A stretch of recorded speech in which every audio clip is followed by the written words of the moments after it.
The weather has turned rather cold, and I can smell the earthy aroma of an oncoming storm filling the air. Why does the rain smell so wonderful? Rose and I love rainy days, but she prefers to spend them baking and crafting, while I would rather enjoy them quietly, with my pen, trying to find the words to describe their magnificence. Isn't it fantastic to imagine how each raindrop embarks on an unknown journey? Some might just fall ungraciously to the ground, but others might be lucky enough to slide over leaves and caress the delicate petals of a flower. Perhaps some will fly on the wings of a bird, and others will rest for days in puddles and flower pots. Whatever the paths might be, the melody always soothes me and invites me to think about the most wonderful stories. Sometimes I write them, sometimes I tell them to Rose and Aunt Florence, and sometimes I simply enjoy them in my head, silently. Aunt Florence said I should go to college next year and perhaps become a writer, but I do not know if that is what my parents expect of me, or even if that is what I expect of myself. If it is true that I have a gift for writing, then I will love to tell stories that inspire others, just like the odor of wildflowers inspires us. Aunt Florence says that having dreams is what motivates people, but having a purpose is what defines us. She supports Rose's wish to become a nurse too. I think she would do wonderfully. She is so kind and caring. I wonder how our lives will be after we take different paths. How often we will be able to visit Aunt Florence, or whether we will be able to help in the causes to which the order is committed. I suppose we will find it out when the time comes. For now, all I wish is to enjoy the magic of what remains of autumn, and to be grateful for the crisp morning air, the inspiring rainy days, the fallen leaves, the evenings reading Rebecca of Sunnybrook Farm or the new Anne of Green Gables by the fire, and the taste of pumpkin soup with bread. Oh, how much I love autumn. I do love winter too, and spring of course.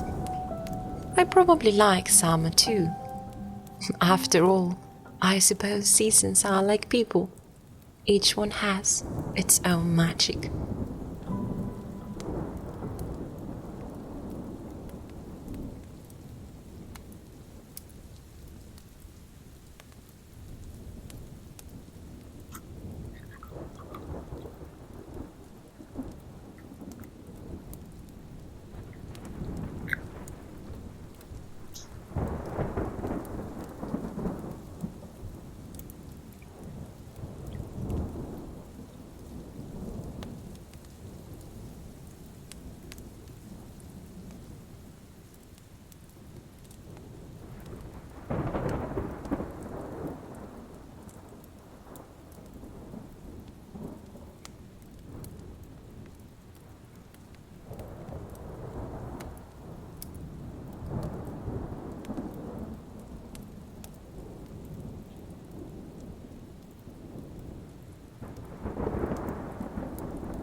My dear Winifred, what a beautiful dinner and evening we enjoyed together.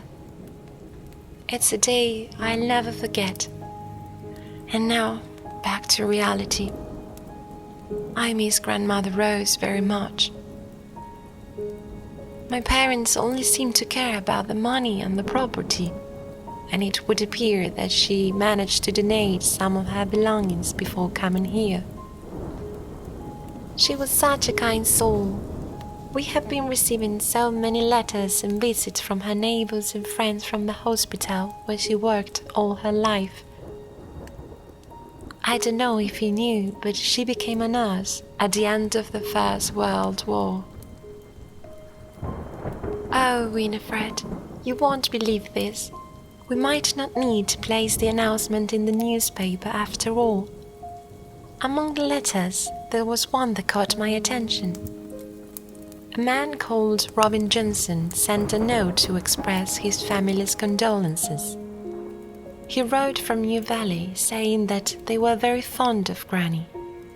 He said that he doesn't remember much about her, but his grandfather was a dear friend of hers, and for many years she visited their farm in spring to see the newborn animals. My family never knew anyone from New Valley. We've never been there either. But then I remembered I had seen that surname and place before. Do you recall Becca Johnson, the animal healer friend of Aunt Florence? Your grandmother wrote in her journal that she needed to return to New Valley after the autumn gathering, where she and her husband were taking care of a wounded animal. What if Robin Johnson is Becca's great-grandson? Do you think they might know about the order, or is this just me not wanting to give up hope? Please let me know if you think I should ask him. I hope you are enjoying this calm November. With love, your friend Chloe.